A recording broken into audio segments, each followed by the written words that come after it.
Welcome to Power of X-Men's Falcon and the Winter Soldier Episode 5 recap. And joining us today is one of my favorite cosplayers. Every time the weeklies come out, we blow up each other's DMs because, I need to know how he feels about Scott Summers accidentally tripping on Adam X and being like, oh, I meant to shake your hand, but I guess I gave you a hug. He's become my favorite person to talk about the X-Men with because he understands so deeply the philosophical implications of Krakoa from a globalist perspective, but also because he's so saucy and witty as fuck. Please welcome back Mr. Scott Free. Thank you. It's good to be here. I am one of my favorite cosplayers too. So thank you for having me. I don't think I've ever been described as seeing things from like a witty globalist perspective, but I'll take it. I'm glad to be back. With the deep insights. Yeah.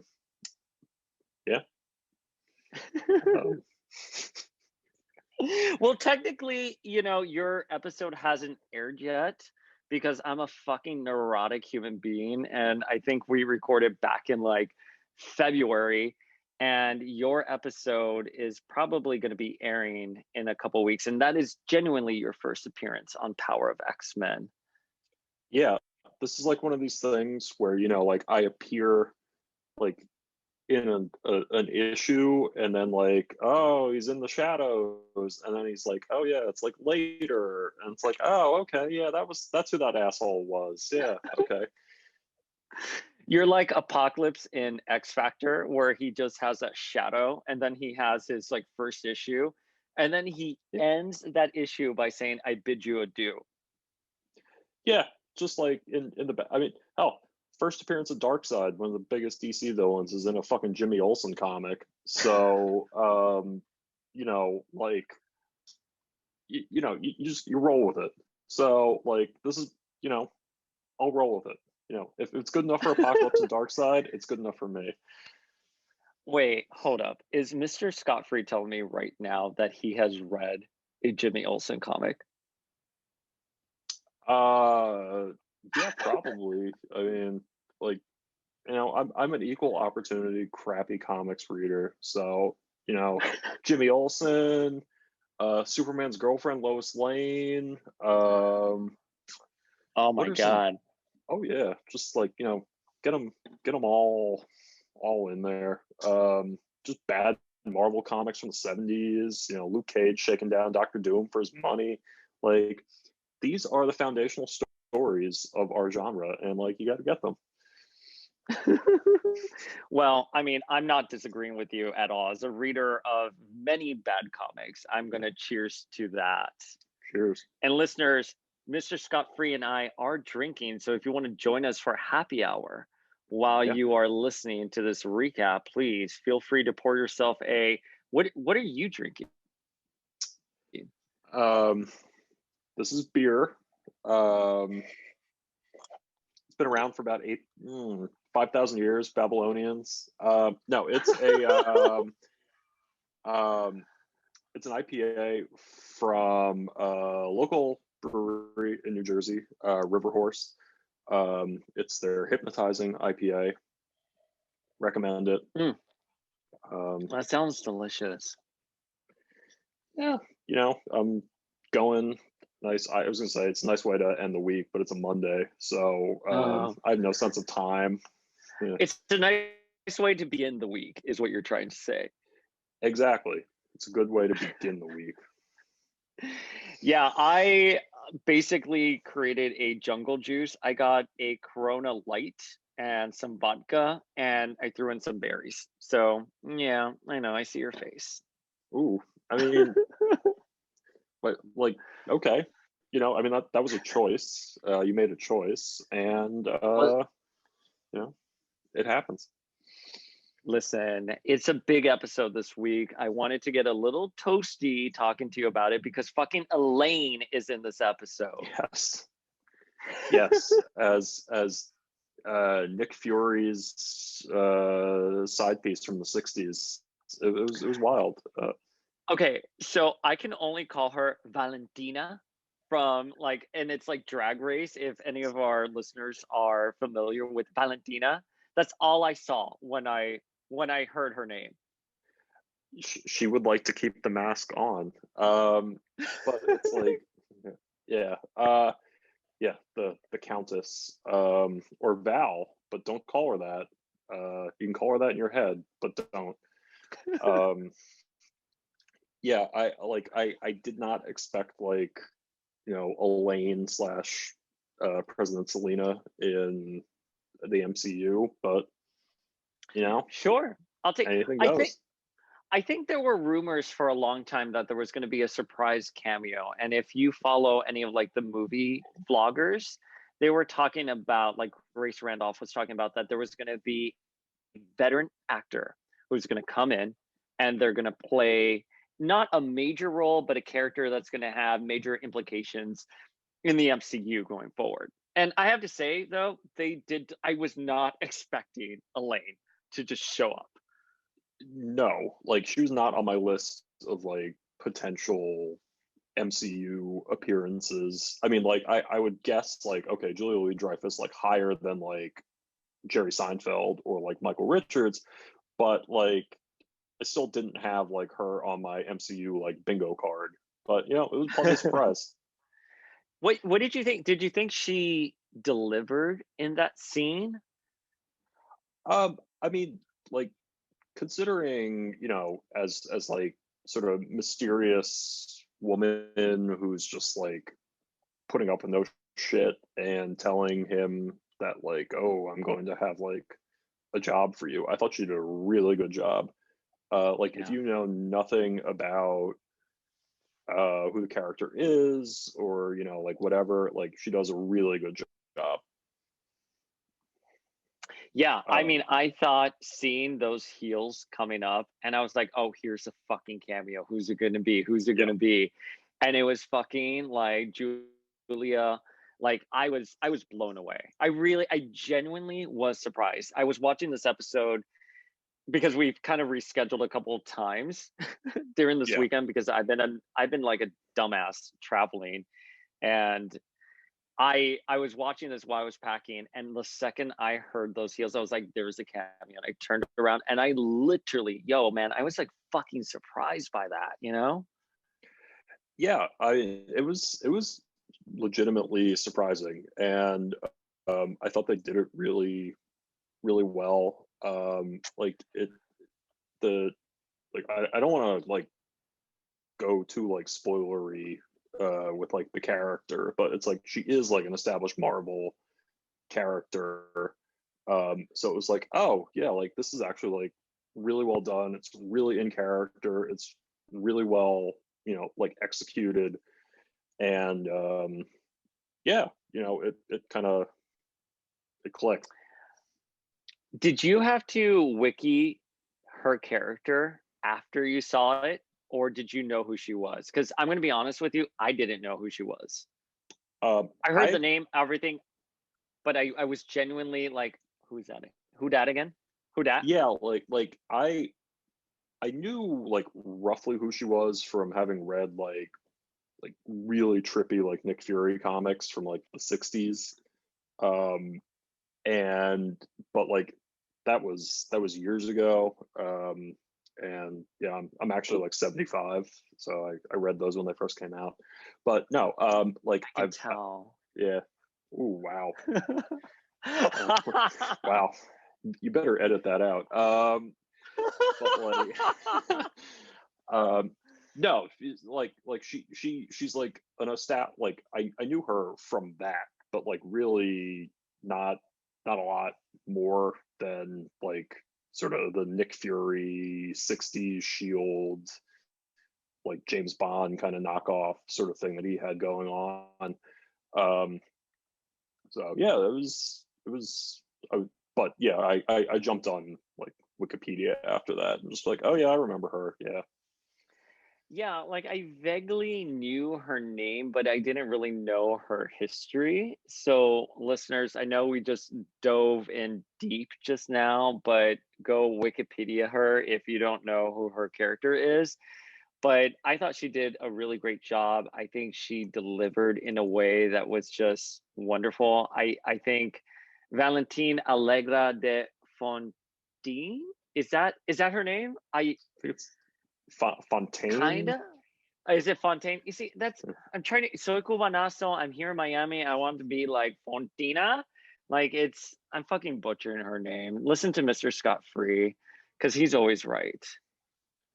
Yeah, I mean, it's usually a good idea to listen to me in general, because otherwise, then I'm just talking to myself, and I mean, that's a choice. But it's like like it was good to have like a nice like deep cut. I also thought like earlier episode when they referenced like Smiling Tiger, who's also like D-list, like as So D-list D-list. as you can get. I was like, oh, I know who that is. Yeah, he's a loser. Okay. Well, what I love about what they did there with Smiling Tiger was the idea that they took a D-list character and they gave Anthony Mackie a chance to like really shine and show his acting abilities while also delivering a very smart message. Like he looks at the idea and he's like, "Oh yeah, I do kind of look like him." Yeah. And obviously that's a spin on very deeply problematic racist behavior, but it had to come from him, and the way he delivered that line I thought was really great. And I love the line of like, anyone who is a black man who's dressed really well does not necessarily mean he's a pimp. And I thought that was brilliant. Completely agree. I thought it was really well done, just to play on, like a lot of like assumptions and stereotypes, particularly in that kind of like level of sort of society and like Madripoor, and it was really well done. Well, I want to continue going into the episode, but we've already veered off from the script I put together Wildly last off minute, topic. wildly. So here, let me ask you a general question, because I know the internet wants these feels from you. How do you feel about Falcon and the Winter Soldier in general? I have enjoyed it a lot. It's and like this isn't like a knock on like WandaVision, because I really enjoyed WandaVision, but it is sort of like a palate cleanser after WandaVision, where like WandaVision was really out there just in terms of like structure and the direction that it went in, where this feels a lot more grounded. And I've really enjoyed the sort of more grounded feel. I've really enjoyed the focus on like Sam's family and like Bucky's sort of trying to like set things right and work out his issues. And it's felt a lot more like grounded, and I really enjoyed that. Overall, it's been really good. It was nice to sort of return to like a sense of like the broader MCU after WandaVision, which was obviously very concentrated and constrained for like plot reasons. And this felt like this feels much bigger, but it's also a lot more grounded, if that makes sense. No, that makes absolute perfect sense. I think WandaVision was a very rich and lush meal. And then Falcon and the Winter Soldier, as you just said, is kind of like that sorbet after the main course to cleanse your palate. Yes. And we're kind of back at a very typical MCU narrative. I will say the only thing about Falcon and the Winter Soldier that I'm really caught off guard, and I've said this before countless times, I can't believe how smart it is. Like, it's a genuinely smart show about trauma, about systemic racism, and also about what the world was like pre-blip. Do they call it the blip? The blip is when they came back. Does it also cover when they were taken away? Whatever. World in those 5 years that that half the population was gone, and they sort of had to create a more unified society. And now that things have gone back, you have to reestablish your citizenship. and you have to reestablish those boundaries. And I think you see that level of ideology and that radicalism from the flag smashers, but it's very much justified that they would want to maintain that sort of universal society. Does that make sense? No, that makes complete sense. That you would have people who would sort of like react in that way when society sort of goes back to normal. They actually miss the kind of like more relative like freedom, so to speak, of the kind of blip era. But like, you know, like what you said about like some of the unexpected themes, like I think a lot of people expected the show to be very just like punch 'em up, like action. And like you said, it's actually been mostly about dealing with like trauma, and like how, you know, whether dealing with like trauma stemming from like race in America's very complicated history with race, or you know, Bucky's like personal trauma from decades as the Winter Soldier. It's actually just been really interesting because it was so unexpected. You know, it's like it's also again like in contrast to like WandaVision, like you actually deal with your trauma instead of terrorizing a town in New Jersey. Like, wait, can you tell our viewers, or excuse me, can you tell our listeners what you said to me when I was like, wow, Wanda got off pretty easy. She didn't even have a lawyer, because you know Sarah is gonna sue. Do you remember what you said? oh, she better get like She-Hulk because like Matt Murdock is not going to get her off.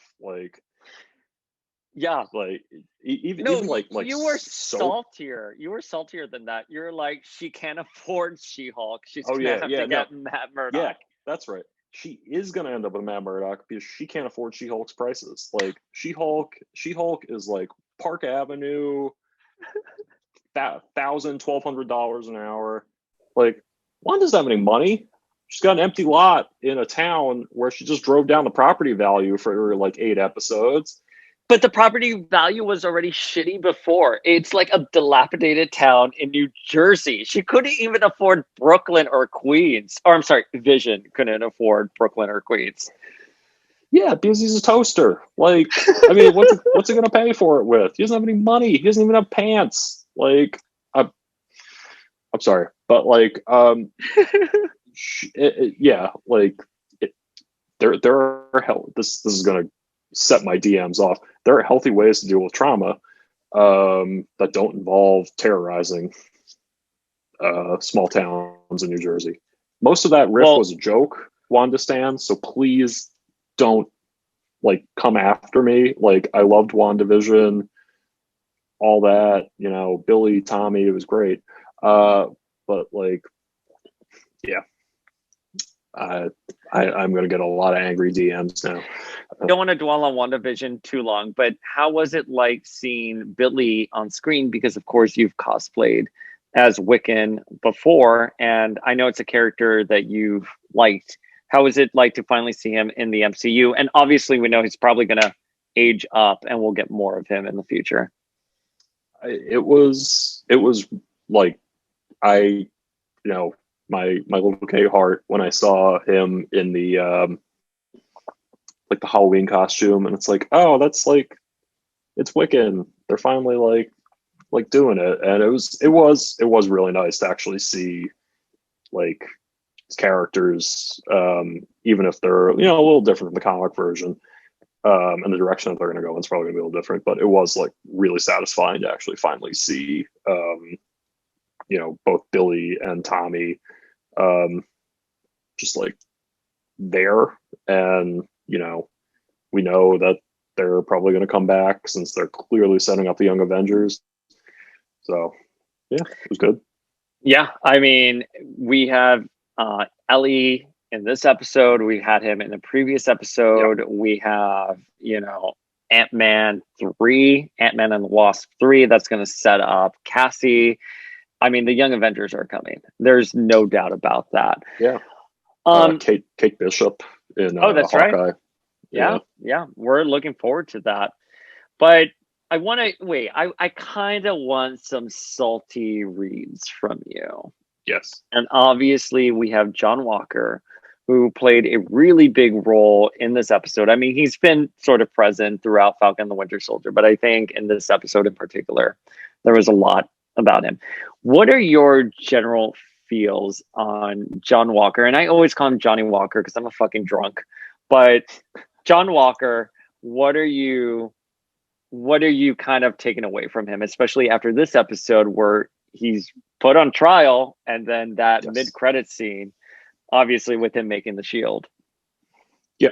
So like, you know, this gives me a chance to like briefly recap some of it. So like, you know, the episode obviously opens up with Captain MAGA running into Wait, did you just call him Captain MAGA? Excuse me. Did you just call him Captain MAGA? Like some of the imagery is a little like, yeah, on the nose. Like, you know, he comes in there, you know, he's got the shield covered in blood, and then Sam and Bucky obviously show up and are like, well, you just like murdered a guy on like global television, which, you know, Steve, you know, didn't do and is also like highly illegal. And he's like, no, you can't. I'm Captain America. And, you know, like whenever you have to yell, whenever you have to say that you are something repeatedly, it kind of reduces like people's belief in it. So like you don't go up to somebody and just go, hey, I'm a big deal, because then people don't think that you're a big deal. If you have to keep telling everybody that you're Captain America, like you're a little insecure. But you know, they un poco tico. A little bit is compensating for things. So they they try to take the shield off of him. You know, they fight because he's very angry, and you know, like you said, eventually he gets dishonored. Well, not dishonorably, he gets discharged from the military. They say you're not supposed to act. No benefits, which is kind of, you know, I mean, like, yeah, he went crazy, but the man did serve his country before that. That seemed a little harsh, and like an easy way to push him into vigilantism. But you know, he's dismissed from Captain America. He's dismissed from the military. No benefits. You know, no pension, no health care.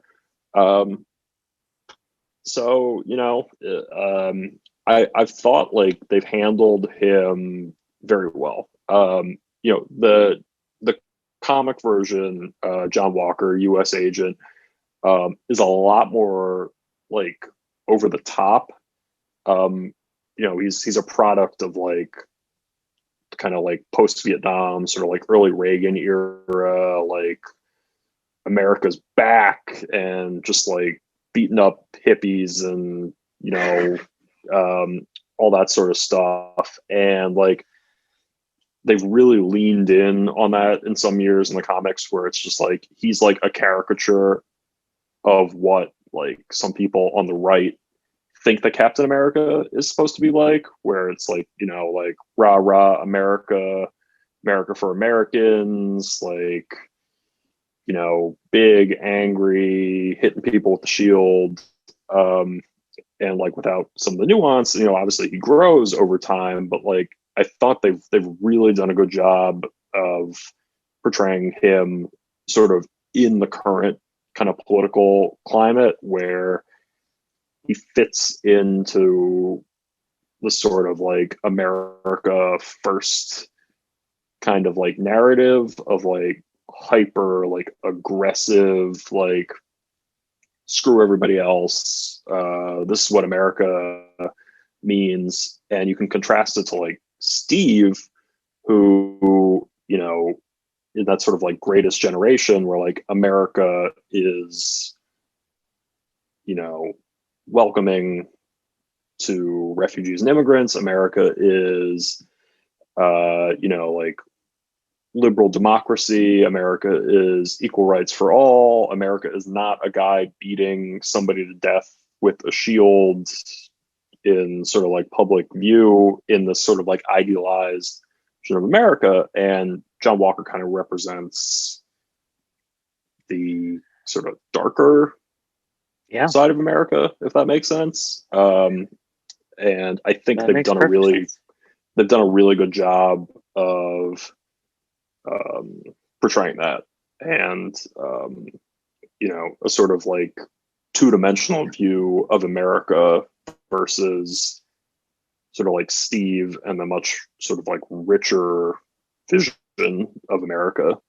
And wow, that was a lot like more than I intended to go. But yeah, you're taking us to church on that one. And I just to piggyback off of what you were saying, yeah, the fact that John took the super soldier serum and he's not Steve Rogers, right? And I mean, that's a question that's been posed throughout the series, is taking the serum, it doesn't automatically make you a hero. And I think one of the things, again, that I was shocked about with John Walker is how much I empathize with him and how much over the edge he was pushed, especially when Battlestar got killed.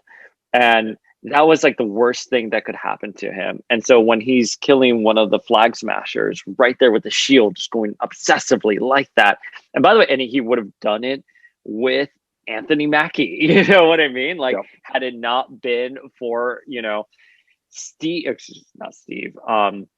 Bucky coming in, and like, it just really elucidates the fact why Sam is a spiritual successor for Steve and not Kurt Russell's son. You know what I mean? Like, it's just, I think it's just been really well done. I was shocked at how well done everything on the series has been, and what a commentary it has been to recent American politics and society. Like when he was smashing that flag smasher with the shield, everyone had their phone out and they were recording it.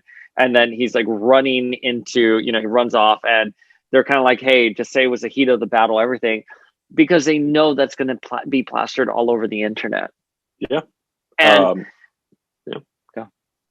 no, I mean, it's like you said, taking the super soldier serum doesn't make you doesn't make you Steve Rogers.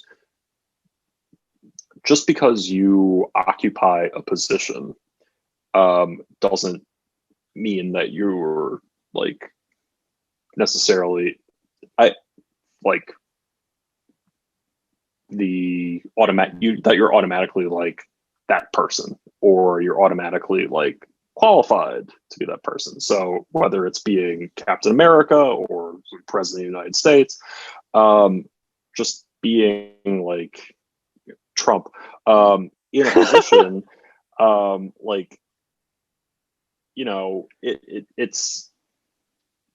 you can see it as a commentary on somebody who has a very different set of values and very different vision of the world, occupying a position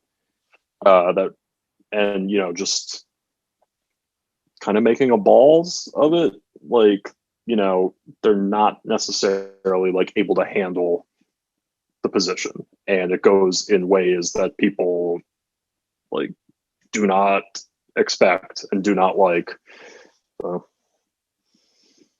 My question for what's going on with the series here, it's that publicly, has it been stated that Sam received the shield from Steve? Because in that opening episode, he's at the Smithsonian and he's here like, I'm giving the shield back, right where it belongs.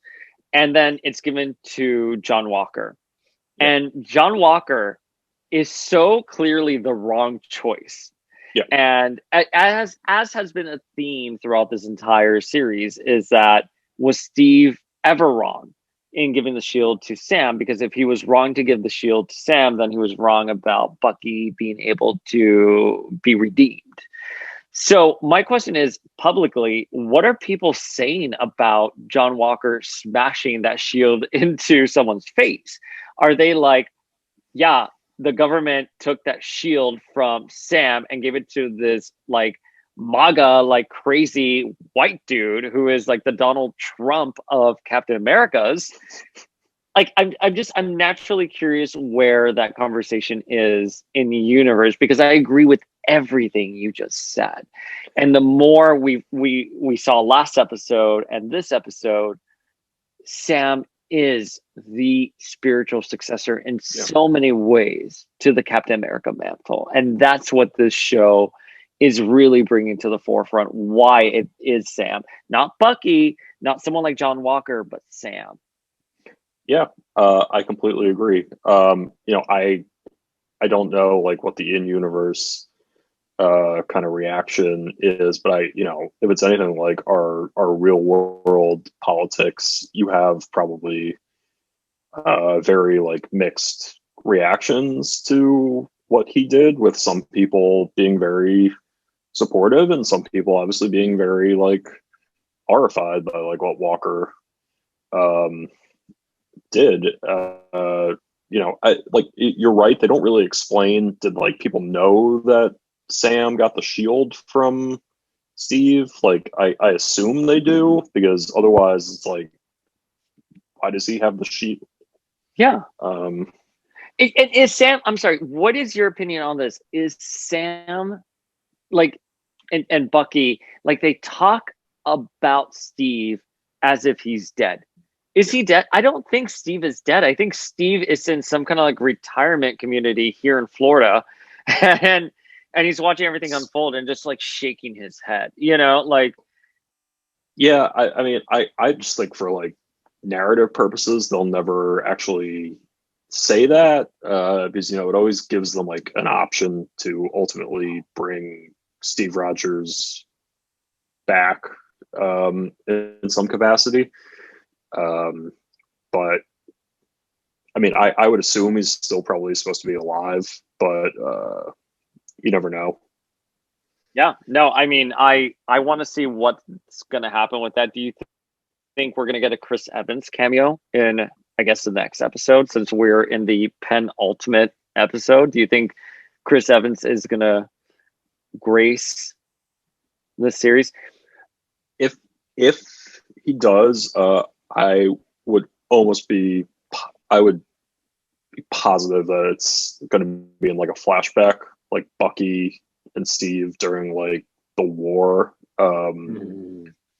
Just because I think it's a little too heavy if you just have like old Steve Rogers come out and be like, oh yeah, this is like, what I intended, and you were always supposed to be Captain America, and blah blah blah blah blah, and then he goes back to playing mahjong or whatever down in Florida. But like, yeah, like if like, I don't think there will be, but if there is, it'll probably be a flashback.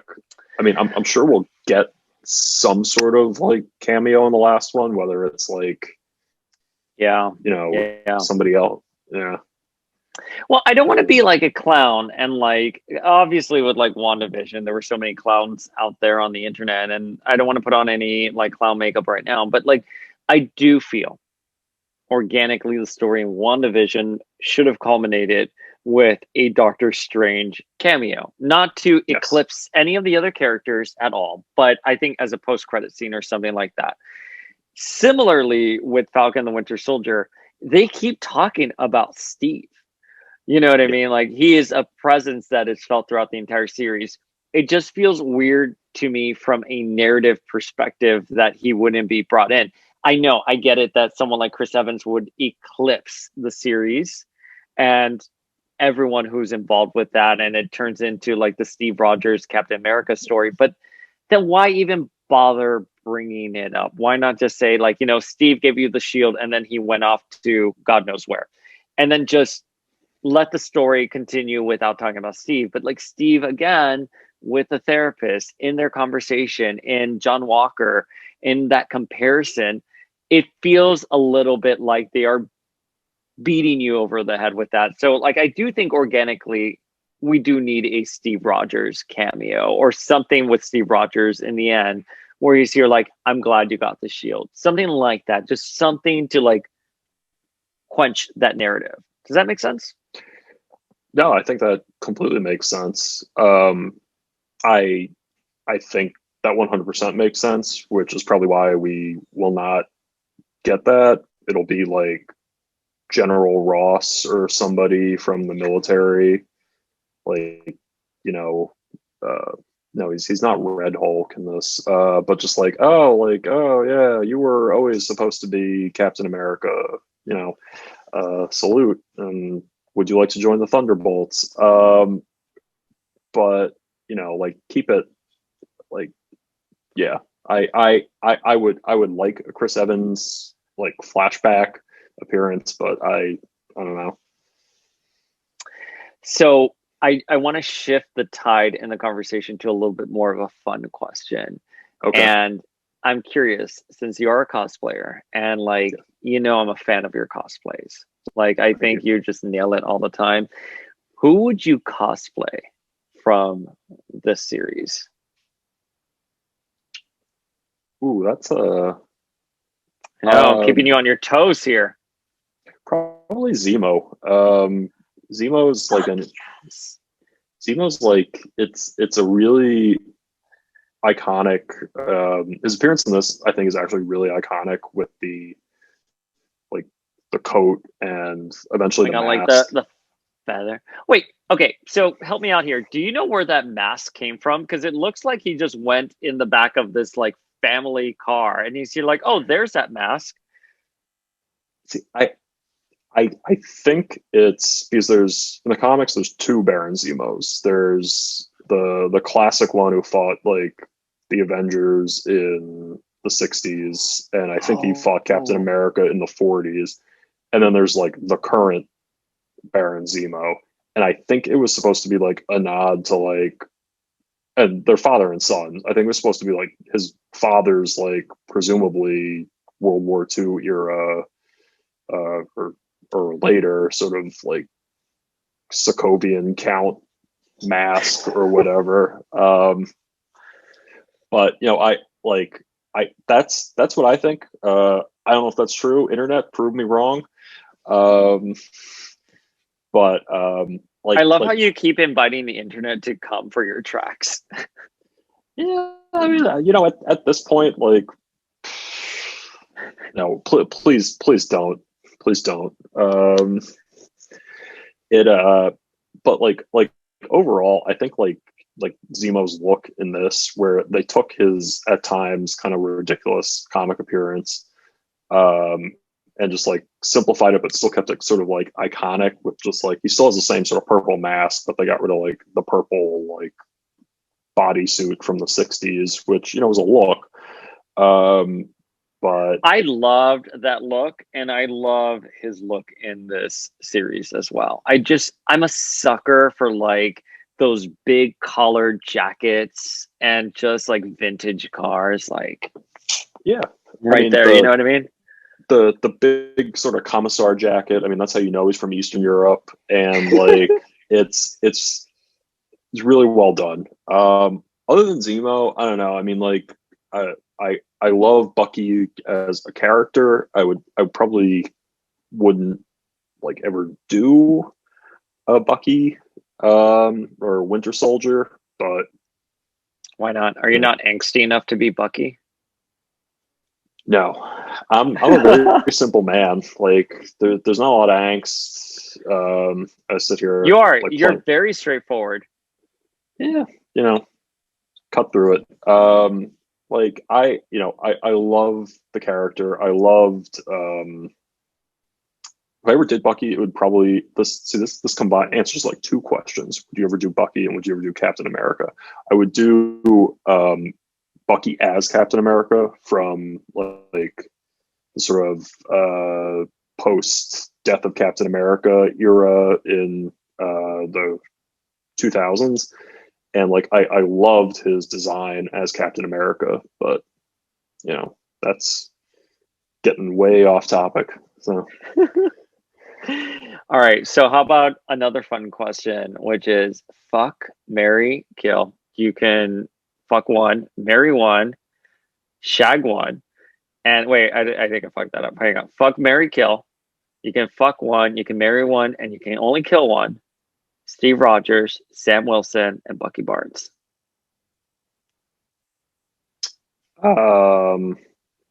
Well, I'm going to be strategic with this. Okay, go for it. Because I know there's no way in hell I can kill either Captain America or the Winter Soldier. So, Falcon's getting the chop. Falcon. Because look, I'm realistic.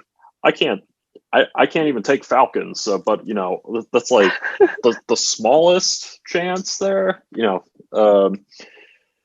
And then you gotta marry a Captain America, and I guess that leaves Bucky in the shag category. With his like emo-ness, like you just like have sex with him and then he's crying afterwards. You're like, oh yeah, Bucky. And then you give him like a 10 and go call a cab. Call an Uber, man. He's old, like he's old fashioned. He doesn't know what Uber You're is. Right. You're absolutely right. You're absolutely right. And then of course you marry Steve Rogers. I kind of have the same answer as you. I would fuck Sam. I think Anthony Mackie is so handsome. Like with that like huge smile of his. But like it's Captain America. Like you have to marry Steve Rogers. That's just he's going to be a great husband. That's just that, Bucky would be the worst husband on the face of the planet. So yeah, like not a lot of stability there. But if like brooding and little unstable is your thing, go for it. So what did you think of Anthony Mackie in this episode? Because I think he had like a really great scene with him going back home and then him training with the Shield and him also leaving the Falcon gear, the broken Falcon gear with Torres. I think it's funny. This episode I thought was a lot of setup, but at the same time, I think a lot happened in it as well. And I think a lot happened for Sam Wilson. I thought like almost all the Sam scenes were great, where you get to see him. Some of the strongest scenes in the series have been Sam interacting with his family. And this episode is just like chock full of that, where he's working to help get the boat fixed. He's calling in all these like friends and neighbors who knew his parents to help fix the boat, and you see him sort of trying to rebuild this relationship that he had with his sister. And it's you see a lot of just like growth with him trying to like reconnect. And one of my issues is it was a little disjointed earlier in the series, where it's just like, oh, I'm here to like help you with the boat, and now I'm off to like Madripoor, and it jumped around a little from the focus on like his family. And this really sort of went in deep on it, and you see him with like his nephews. And then like with the Shield, it was actually after we're talking about palate cleansers, after seeing John Walker beat somebody to death with the Shield. It was actually really like cool to see Captain America's like chosen successor to be the next Captain America, basically just like actually working with the Shield, and actually, unlike Walker just like beating somebody with it, like really trying to learn how to like use it. And there's a couple just like iconic shots where he's just like standing there with like the Shield, and it's like, oh yeah, this is Captain America. And like overall, like really great Sam episode. Yeah, I thought Sam really shined in this episode, and I'm so excited to see him finally wield that shield and be the Captain America that we need, that the MCU needs. My only thing with Falcon and the Winter Soldier, and this was the same complaint I had with WandaVision, which is And I know I get in trouble for saying this, like every episode, I always get a couple of angry DMs, and I'm not trying to light like the internet on fire here by repeating myself, but I do think sometimes it could be these Disney Plus shows so far can be skippable. And the reason why I say this is because if you look at the end of Endgame, where he gets the shield, he's hesitant when he's here, like it feels like someone else's. And Steve is like, no, but it's yours. And he sort of accepts it. That's it. That's basically what Falcon the Winter Soldier is. You know, I know we're gonna see him at the end, like, you know, sort of don the shield and the costume, but you can draw the line from end of Endgame to whatever next movie Anthony Mackie is going to be in. Similarly, with WandaVision, all you need to know that happens there is that now she's called the Scarlet Witch. And I'm sure they're going to draw that line for you in Doctor Strange too. I just wish that the series was a little bit more focused on something else, but it's fine. I get it. This is the first wave of Disney shows. They're getting their feet wet with everything. Nothing major is going to happen in these. Like Captain America's not going to come back. Doctor Strange isn't going to make the cameo because I think these are supposed to be, for all intents and purposes, like the weeklies of comics, and then the major like blockbuster events are the End Games, are the Infinity War, are the Age of Ultron, stuff like that. But no, I agree. Like they're building off things from the films, obviously, and like you said, you're not going to have seen any of these to go into the next sort of like phase, but it'll just provide more like backstory. Like I don't think like what are the next ones, like Loki and Hawkeye and She-Hulk and all that. I don't think they're gonna like radically change things, but you're going to see like stuff dropped that's going to be picked up in subsequent films. So like I agree with you on that, where it's like I've enjoyed both of the two shows so far, like quite a bit, but I get what you mean by they're not like essential. Yeah, and this is by no means saying, because I was talking about this with Legion on Zoom, like everyone wants to tune in to see what the MCU is going to do next. And I think that is sort of the strength of the MCU, is that they're puzzle pieces to a much larger narrative. And I'm in no way saying that these puzzle pieces they're giving us doesn't fit into a larger narrative. I'm just saying you can draw a line from the end of Endgame to whatever next movie it's going to be. And I was kind of hoping a lot more was going to happen in these shows. And to bring it back to WandaVision, you know, I think the idea of WandaVision was that it was going to be the first chapter in a multiverse saga, and it actually felt really contained from a television perspective. It didn't really. I know Wanda's going to be in Doctor Strange too, obviously, but it didn't seem like it was the plot of the actual series will carry over into Multiverse of Madness. And that's, I understand that. I understand the nature of television, and I understand Kevin Feige, although like really like a great guy who likes to take, you know, gambles on the shows. I think this round has been very safe. And I think Falcon the Winter Soldier, though very smart, very fun, a lot of elements of it are safe. And I kind of wish that he would get a little bit more messy and be like, you know what, if you want to understand what's going to happen with, you know, Bucky or Sam in the next movie, yeah, you kind of really do need to watch the show in order to understand that.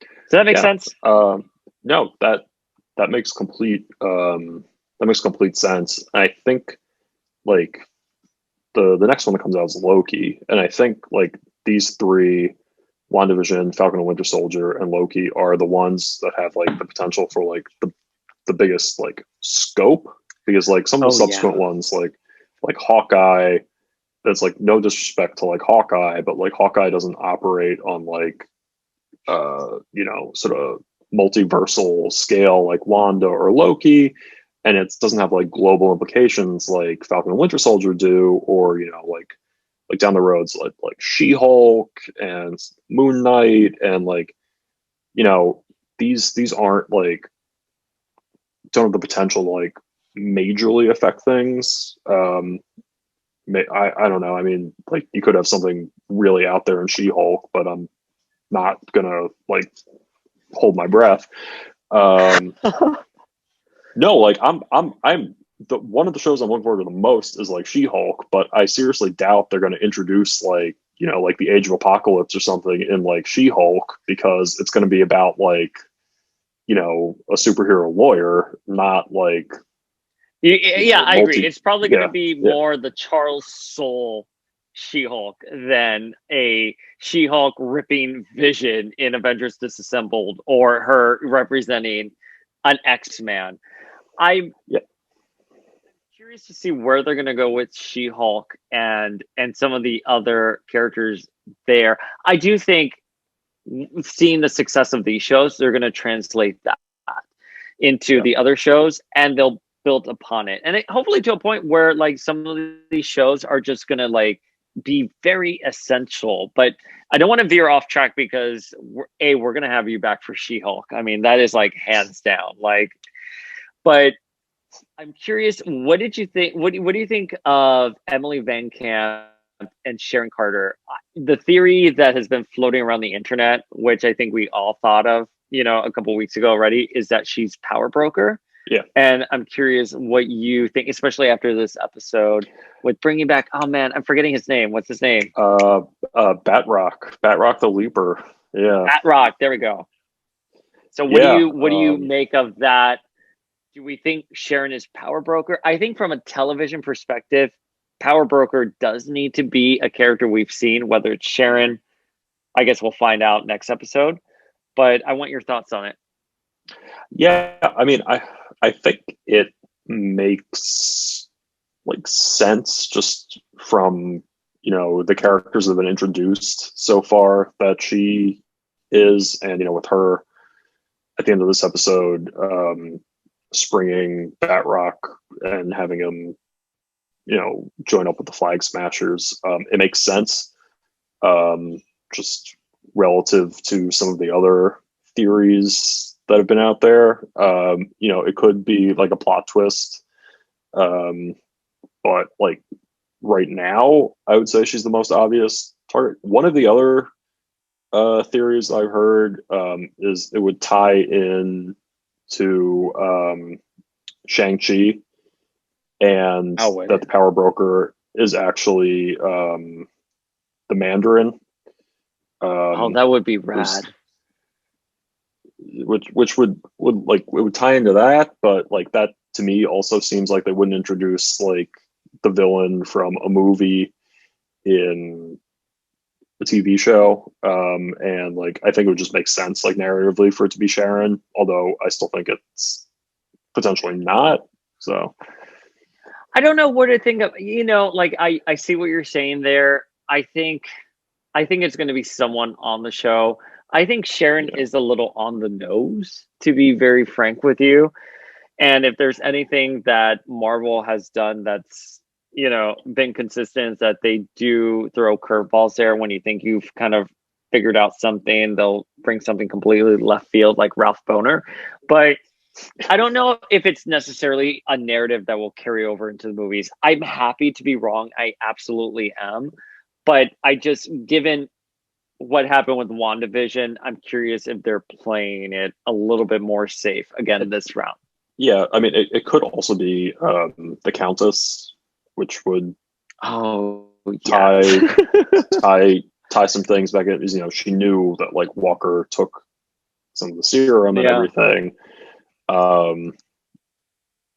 So I think that's another like potential, and it's a little less obvious than like Sharon, which I agree with you is very on the nose. I don't know if they're going to go like that, just like blunt and be like, oh yeah, it's the one, it's Sharon. Okay, well we've suspected that for a couple of episodes. Thanks. I'm curious, thinking of the Countess. What did you make of her statement about the Shield and the Shield occupying a legal gray area? And you would be in a really great position to weigh in on that. Is it because like what I thought was because it's made of vibranium and the Wakandans generally claim ownership of most vibranium. Um, I think I could see that being like. Did they remake the shield for him? So that's the question, right? Because at the end of Endgame, they also gave him he passed on the shield to Sam, and it looked like an entirely clean, fine shield. So I don't know what the answer is. I mean, obviously, the shield has had a very rich history in the MCU, and I don't think it ever originated with the US government. And that's why it occupies a legal gray area. I think what you just said about vibranium is a very valid point. I don't know. I don't know what the answer is. I mean, the U.S. government claims ownership of a lot of things that, that's the beauty of being the government, being the sovereign. You can do that. But yeah, the shield. It was an interesting line, and see if Wakanda comes knocking or somebody else comes knocking for the shield back. So what are your overall feels for this episode? How do you feel this episode? I thought this was one of the best episodes of the series. I agree. There's a lot of character development for Sam.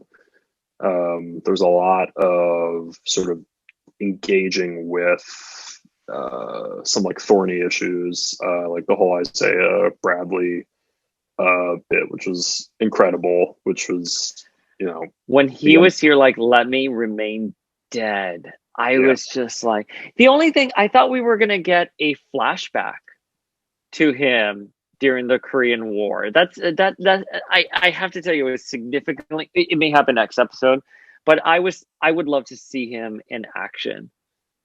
Yeah. But I think it's one of those things again, where it's like, if this was a movie, you would have seen the flashback. I don't know if they were just going to go like all out like that in a show, but yeah, I mean, you could see it like next episode. I agree. I think it would have been great to have like seen like the prison, when he busts the guys out of the POW camp, rather than just like describing it or flashing back to him even encountering like the Winter Soldier in the 50s. Like, that would be awesome. Like seeing that fight. I mean, they got the budget for it. That's why I was like, let's see it happen. I thought he had what I loved about that was that it's explaining a situation like systemic racism and how it's not really a new thing. It's been something that's been around for decades, even longer than that, and how he was treated versus someone like Steve, and he was jailed, he was experimented on, and the only way he got out was because someone took pity on him. And I just thought it was just so wonderfully done. Yeah. It's really the first one of, the series has really been the first time since the Luke Cage series on Netflix that the MCU's sort of engaged with like these issues. And this was, I just thought, like really well done. And it tied in, like you said, to all the historical, like the stuff around Korea. I mean, Truman we only desegregated the military in the Korean War, and it's like Isaiah Bradley shows, like that's still within like living memory. Like there are Korean War vets who fought in like segregated units, and it's like this man was a soldier. He fought for his country, and his reward was all of this misery. And Do you have anything else to say on the episode? The And the post credit scene was really interesting, with Walker making his homemade shield. And this ties in nicely. There's a really great actually miniseries right now, comic miniseries about U.S. Agent Christopher Priest is writing it, and there's a running gag in the miniseries which I fully recommend reading, where Walker's shield keeps breaking, and it was all I could think about was, he's making this like homemade shield, and all I could think of was like scenes from the miniseries where he like throws the shield and it just like breaks, and it's Because like, it's not oh, okay, vibranium. it's not vibranium. Like, I mean, you're soldering like your war metals in there, which, like, I mean, that's a choice, but like those aren't vibranium. Those are gonna come off, and like the shield's gonna break. So, And how deeply choice. symbolic that is, especially for John Walker, that the shield is always going to break. I mean, as interpreted from the MCU, which is different from the comics, of course. Yeah. Yeah, it's like it's been really interesting to see people's like reactions to like John Walker, where he's been very like divisive politically, where you've had some people say like, oh well, it's like it's very like a caricature, and it's like that's sort of the point, where it's like when he's first introduced in the comics, he is a caricature, and then he gradually like grows into his own sort of like more nuanced character as he realizes that like the world is more complex than sort of this like black and white, good and evil, and with like no gray in between. And it's like you're seeing this John Walker have to actually start to like engage with that, and it's like, yeah, let the character like develop before you come down with these like you know um screaming about it on Fox News or whatever. But I think it's been such a really rich and very well-rounded interpretation of the character that I, again, was not expecting. I don't know what I was expecting going into the series, but they definitely delivered a character that had roots within the narrative. And I am grateful for that. I think the mid-credit scene, let's see where it goes. For me, that felt like an ending to John Walker in this series and more of a beginning. I don't know if it's a to be continued. I'm happy to be wrong. I mean, I just think about it from a television contract perspective. You want Wyatt Russell in your, season finale, so he needs to show up. But I would be happy if that mid-credit scene is the last we see of John Walker in the series, and it will be picked up elsewhere. Oh yeah, like I fully expect him to get like U.S. agent series, with somebody like schlockily calling him like, oh, you're like a U.S. agent, and he just takes that as like his code name, and like fully expect that.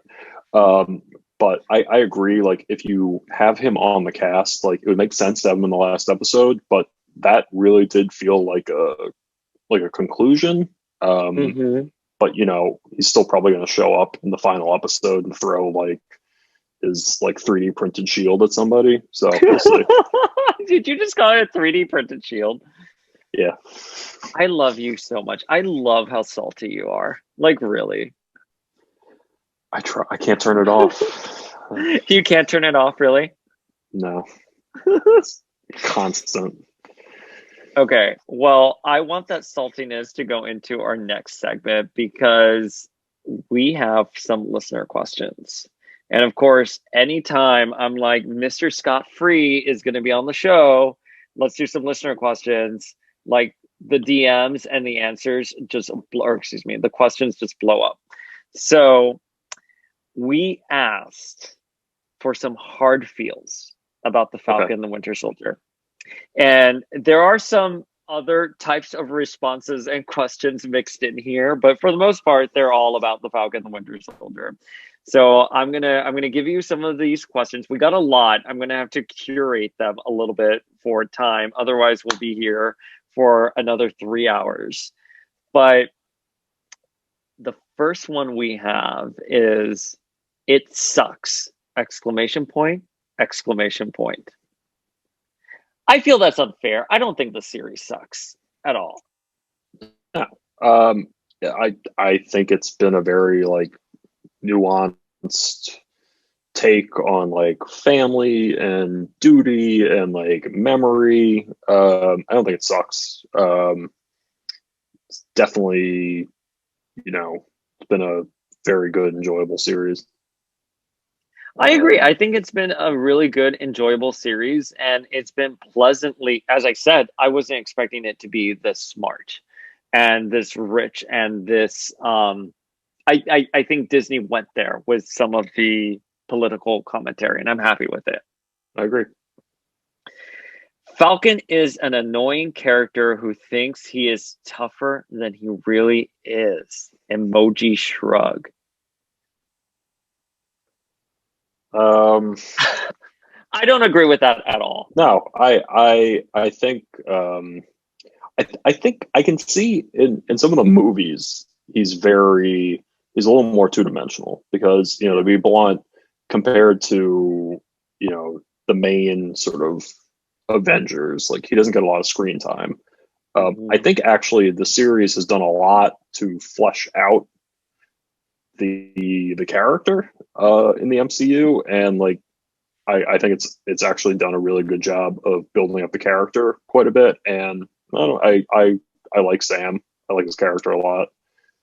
Yeah, I agree. I don't think the character acts tough in any way, shape, or form. I think he's a very emotionally vulnerable character. I think he's a very smart, emotionally vulnerable character. I think we saw that in the bank scene where he was kind of playing to the bank teller, but you can tell he really fucking wanted that loan. And I think he delivers when he's on screen. I think the opening of episode 1, we saw that he's effective and he's great. So sorry, I hate to be that person who's you're like, you're wrong. But like, yeah, I don't think he's annoying and I don't think he's acting tougher than he actually is. So, and not wrong to you, but wrong to the listener who sent that in. Sorry, BB.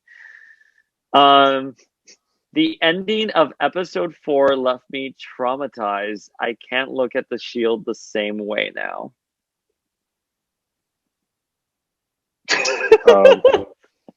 I can see it in your eyes right now. Well, I think if that's it was effective. It's effective television. You don't. It's a symbol like in universe that people have come to associate with Captain America and all the good that the United States stands for, and it's a symbol like out of universe for again the same thing, like all the good things that we associate with Captain America and like the shield and like him punching Nazis and all this stuff. And it's like it's really like jarring. It's supposed to be jarring to see him just like beating this man to death with like the shield. And good job, Marvel. Yeah, good job, Marvel. I mean, that is an image that is seared in our brains. Here's our next question. What are his current cosplay projects? Well, you'll have to just like stay tuned and find out. No, you can't do that. You have to give us a little hint. Come on, just a little micro hint here.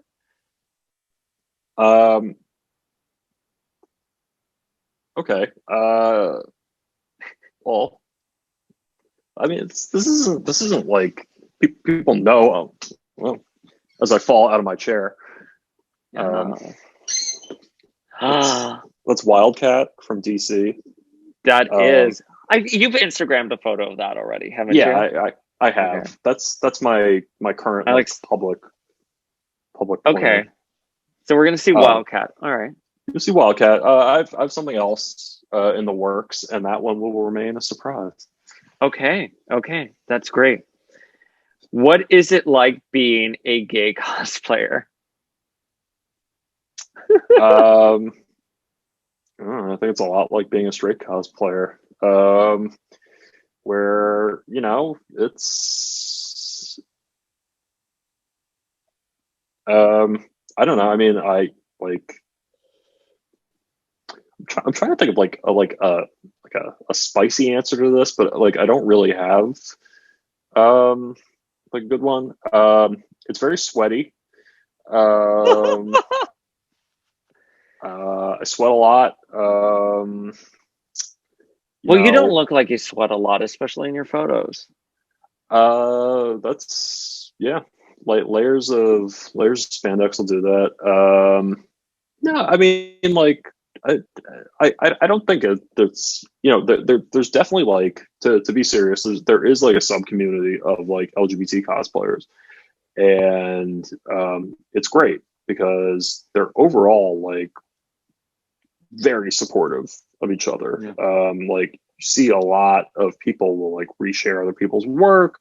A lot of us like know each other, and online, and it's just like it's a really supportive, tight knit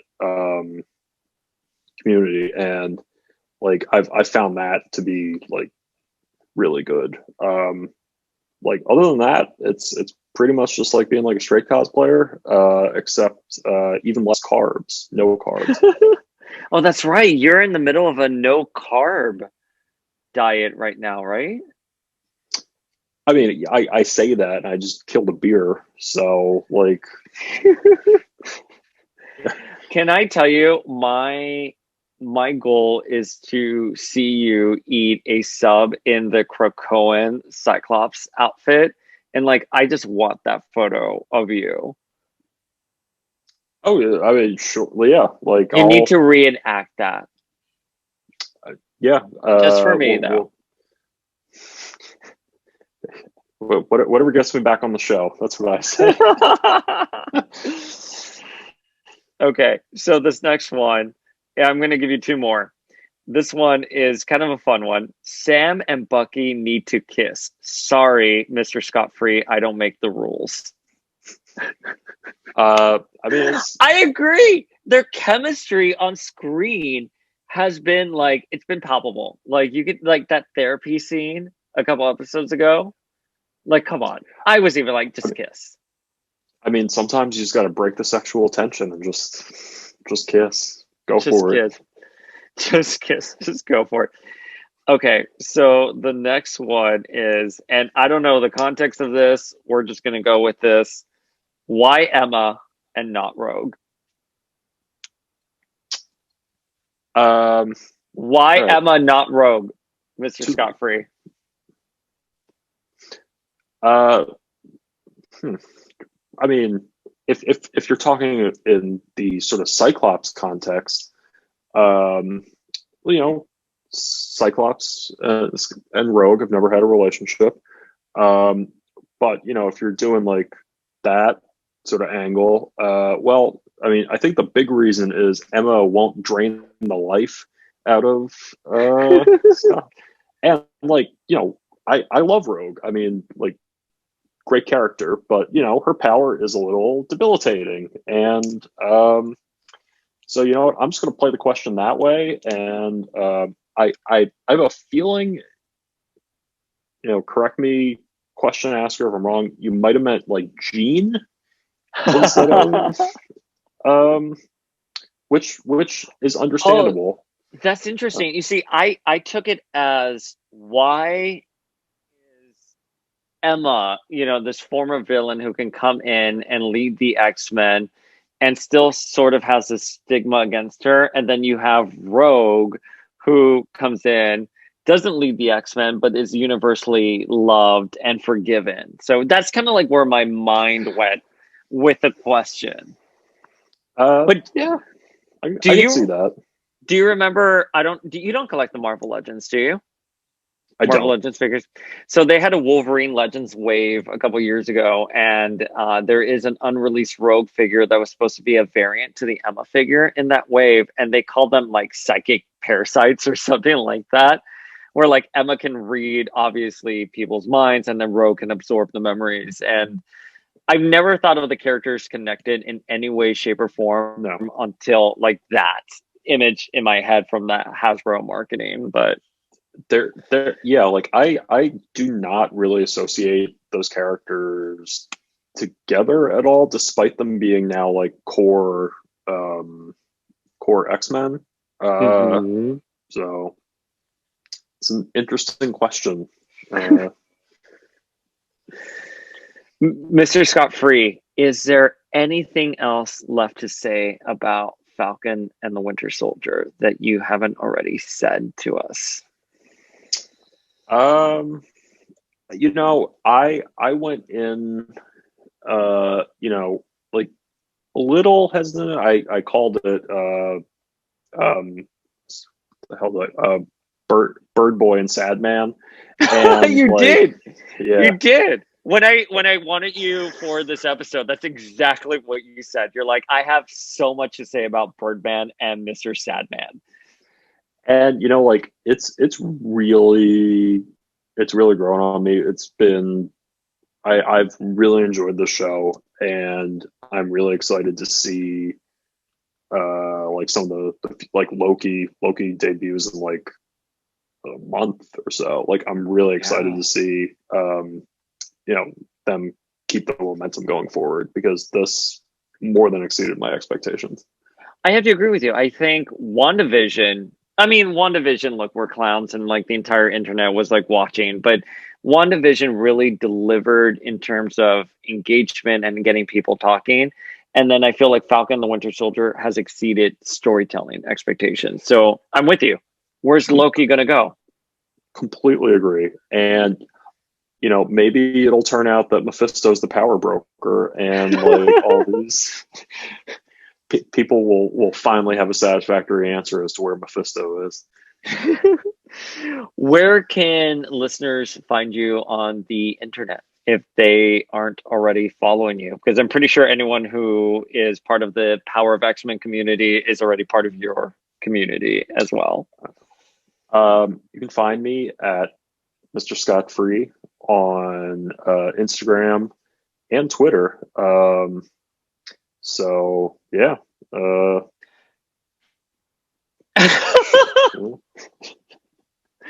Do you know, it's funny, for whatever reason, your notifications are turned on for my Twitter stuff, and I'll get an email saying Mr. Scott-Free tweeted in defense of Scott Summers or something like that. And I'm like, I didn't ask for this. Like, why am I getting his saltiness in my inbox? Well, good. You should keep those on, because you get what you deserve.